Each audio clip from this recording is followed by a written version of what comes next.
small town with a murder mystery, you say? Say no more. This is a job for me. But first, let's have a look at the rules, shall we? Pixie is my canon persona, so she will be the only persona I will use in this playthrough. Everyone else can use theirs, but I can only use Pixie. So I booted up the game and began my quest to catch the killer. Igor showed up in my dreams once again, and we had a lovely chat. I make my way into this small little village, where I meet Dojima. Hello there. My new dad, and Nanako, who must be protected, whatever the cost. Ow! We stop for some fuel, where I meet a lovely attendant. Come here! Who immediately wants to start putting me to work. While Dojima was chatting away, I was beginning to think of my plan to get my girl back. I seem to have left her in Persona 5 Royal. I go to sleep, and I wake up in a foggy area, where I meet my target. I hit him with a good few whacks from my sword, until he activates his super move, and I start missing. Psych! He got away this time, but I was far from finished. I'd get him. But first I had to go to school. Education is important. Good thing Nanako was there to show me the way. And then she immediately began walking the way we came. Why did she come this way? I witness a horrific crash, and then decide to ignore it. It's more important that I meet my new classmates. The teacher gives me a wonderful introduction, and I tell him I'll throw slaps. That's it, you're on my shit list. Effective immediately. Oh, god damn it. Not again. I see a man get rejected. Fine. He takes it well. Fuck this shit, I'm out. Then I stumble across the crime scene, where the cops have everything under control.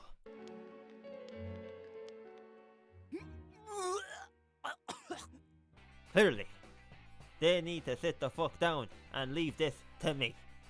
So while the other two leave, I begin my search for clues, until I get busted and get sent home. The murder was all over the news. There was no time to be pissing around. I needed to get Pixie as soon as possible, but the game wouldn't let me go outside. Morgana's not even here. I witnessed another horrific crash. Never go over the speed limit, kids. It's for your own good. And I meet my bro, who introduces me to his main chick, who's a complete bitch. At least Chie gives me the evidence I need to access the metaverse. I was getting close now, so I stuck my hand in the TV and got stuck, and then banged my head. Good thing there's bigger TVs out there. Time to go to the metaverse, where we had a less than stellar fall, but we did find the killer's room. I was closing in on him. It's only a matter of time now. It's a dead end! There's no exit! The door's right there. How are you missing this? When we leave the room, we meet Teddy, the bane of my existence. At least he gets us home though, where another murder happened, and it was my bro's main chick. He could do better anyway, but my bro wanted to investigate, and I wouldn't let him go in alone, even if his plan was completely stupid and failed within seconds. A persona was awakened. A bit pointless. I only have one persona, and he ain't it. I effectively have no persona at the moment. I had to use one healing item, and I made it. And then I had to fight the Shadow Yosuke boss, which is just, nope, not happening. And when you die, you're brought back here. Unless you're the luckiest man on earth. Psych! And manage to dodge most of his attacks, you're dead. And unfortunately, I'm an idiot. I made only one save, which was at this particular event, so I couldn't change the difficulty, which meant I had to speedrun the game back to that point. I had to give myself an appropriate name now after that. On normal, it's much easier. So I beat him and Yosuke got his persona.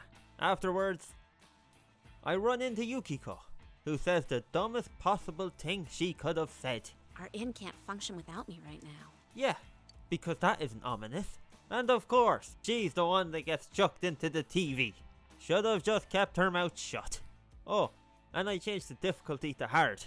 I would have put it on very hard, but there doesn't seem to be a difference between damage taken and damage given in the two difficulties. One just seems grindier. And fuck that.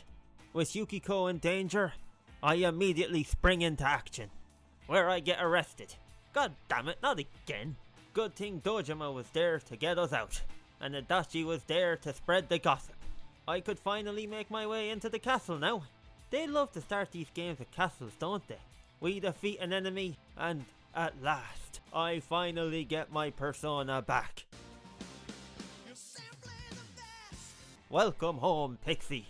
Her stats aren't the best yet, but this is a work in progress. But first, we need to deal with Shadow Chie. She's weak to wind, which is good, but she also uses lightning, which is bad. Bosses in this game are also quite tanky, so this will take a while. But she's also very easy to read. She'll always look scornfully at Yosuke before she used her lightning attack, so I would just guard with him so she doesn't get the one more hit by hitting his weakness. I did notice near the end she'd use an ice attack instead of just looking before she used lightning. But still, it's easy to read, so she fell to our superior powers. And Chie awakened to her persona, and I think she watches a bit too much Kill Bill. Finally, we could get started. That took forever.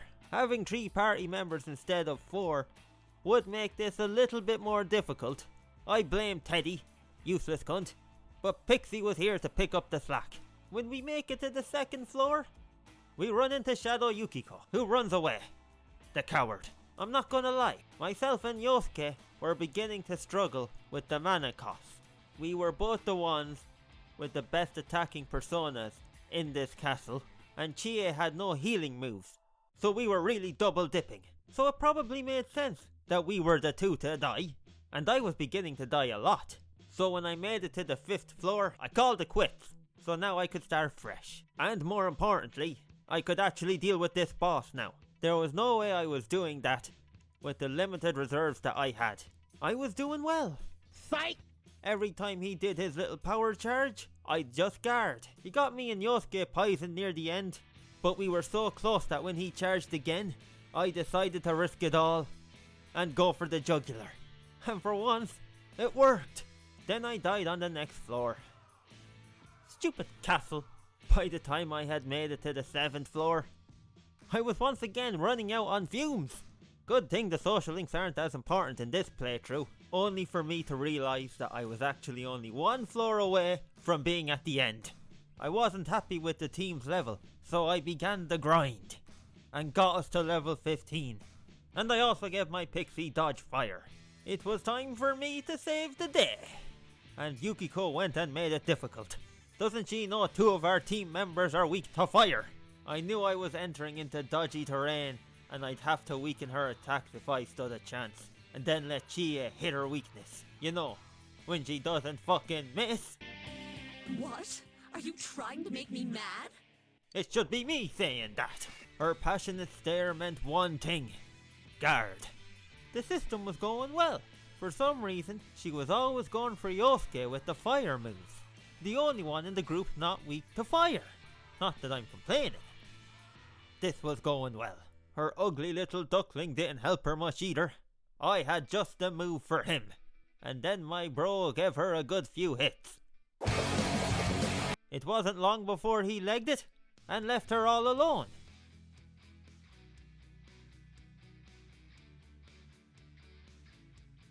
Ironically, she decided to use her best attack pattern near the end when she hit Chie with a fire move and then hit me with a crit.